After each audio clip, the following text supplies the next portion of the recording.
Hello friends, आपण पाहतोय the code of civil procedure 1908 section 11 res judicata. तर res जुडिकाटामध्ये काय सांगतो section 11, no court shall try any suit, की कोर्ट असं सूट किंवा इश्यू ट्राय करणार नाही की ज्यामध्ये सेम मॅटर असेल, सेम पार्टी असेल आणि असा वाद कोर्टाने ऑलरेडी डिसाईड केलेला असेल. तर पुन्हा तोच वाद, तीच पार्टी, असा वाद कोर्ट एक्सेप्ट करणार नाही. तर याचे एक्सप्लेनेशन जे आहे ते इम्पॉर्टंट आहे. आणि एक्सप्लेनेशन फर्स्ट म्हणतो की फॉर्मर सूट कशाला म्हणतात? फॉर्मर सूट याला नाही म्हणत की तो आधी दाखल केला गेला. फॉर्मर सूट त्याला म्हणतात की जो आधी डिसाईड झाला. ठीक आहे. एक्सप्लेनेशन 2 काय म्हणतो? For the purpose of this section the competence of कोर्टची कॉम्पिटन्सी जी आहे ती निश्चित केल्या जाईल.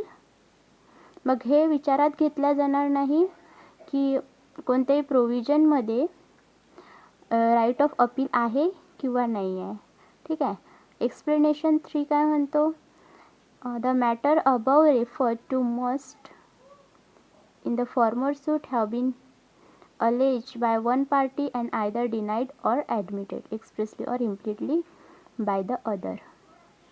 एक्सप्लेनेशन 3 म्हणतो की कोर्टाने जो निर्णय दिला एखाद्याला तो मान्य असेल किंवा मान्य नसेल तर त्याने काही फरक पडत नाही. एक्सप्लेनेशन 4 म्हणतो की any matter which might or ought to have been made ground of defense or attack in such former suit shall be deemed to have been a matter directly and substantially in issue in such suit. आता एखाद्या पक्षाला काही सांगायचं राहून गेलं असेल त्या decide झालेल्या सूटमध्ये, तर तो त्या वादाचा तो एक इश्यू आहे, बस एवढंच. त्याचं आता काही घेणं देणं नाही, कारण की तो वाद ऑलरेडी आता डिसाईड झालेला आहे. आता तुम्हाला काही सांगायचं राहिलं होतं किंवा अजून काही सांगायला पाहिजे होतं, तर ते आता त्याच्याशी त्याचं काही होऊ शकत नाही, कारण की तो डिसाईड झाला आहे. आता त्यासाठी तुम्ही पुन्हा तोच वाद, तीच पार्टी घेऊन कोर्टात दाखल नाही करू शकत. ठीक आहे. एक्सप्लेनेशन 5 काय म्हणतं की any relief claim in the plaint which is not expressly granted by the decree shall for the purpose of this section be deemed to have been refused. आता तुम्ही प्लेंटमध्ये एखादा रिलीफ क्लेम केला असेल, जर तो एक्सप्रेसली कोर्टाने which is not expressly granted by the decree, मग ते जर ग्रँट केला नसेल डिक्रीमध्ये, मग तुम्ही असं समजून जा की तो रिफ्यूज झाला आहे, तो तुम्हाला नाकारला गेला आहे. तो रिलीफ जो तुम्ही क्लेम केला होता तो आता मिळणार नाही. एक्सप्लेनेशन 6 म्हणतं की where person litigate bona fide in respect of a public right or of a private right. कोणत्याही पब्लिक किंवा प्रायव्हेट राईटसाठी एका व्यक्तीनं पूर्ण समाजाच्या बिहाफमध्ये समाजाच्या वतीने एका व्यक्तीने जर वाद दाखल केला असेल पब्लिक राईटसाठी किंवा प्रायव्हेट राईटसाठी, किंवा मग काही कॉमन लोकांसोबत त्याने वाद दाखल केला असेल, तर असं गृहीत नाही धरला जाणार की तो फक्त एकटाच व्यक्ती पार्टी आहे म्हणून, किंवा असं गृहीत धरला जाईल की तो पूर्ण तो समाज किंवा त्या काही कॉमन व्यक्ती त्यासुद्धा पार्टी आहेत या वादाच्या. ठीक आहे. असं एक्सप्लेनेशन 6 म्हणतो. एक्सप्लेनेशन 7 काय म्हणतो? The provision of this section shall apply to a proceeding for the execution of a decree.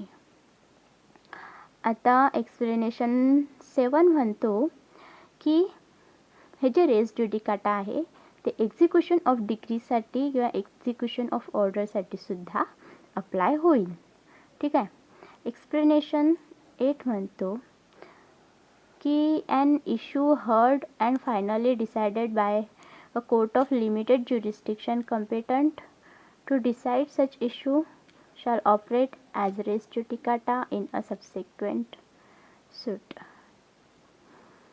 तुमचा जो आधीचा वाद ज्या कोर्टाने डिसाईड केला होता, आता तोच वाद तुम्ही पुन्हा कोर्टात या कारणाने दाखल नाही करू शकत की तुम्ही जो आधी दाखल केलेला ज्या कोर्टाने तो वाद डिसाईड केला होता ते कोर्ट लिमिटेड ज्युरिस्डिक्शनचं होतं. त्या कोर्टाला ज्युरिस्डिक्शन तर होतं, पण ते लिमिटेड होतं.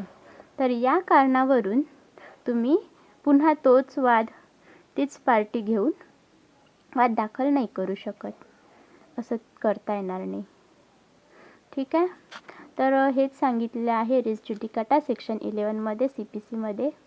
ठीक आहे फ्रेंड्स, तुम्हाला जर व्हिडिओ आवडला असेल तर सबस्क्राईब करा, बेल आयकॉन प्रेस करा, म्हणजे तुम्हाला पुढे आणखी व्हिडिओ अपलोड झाले तर तुम्हाला माहिती होईल, नोटिफिकेशन मिळून जाईल. ठीक आहे. थँक्यू.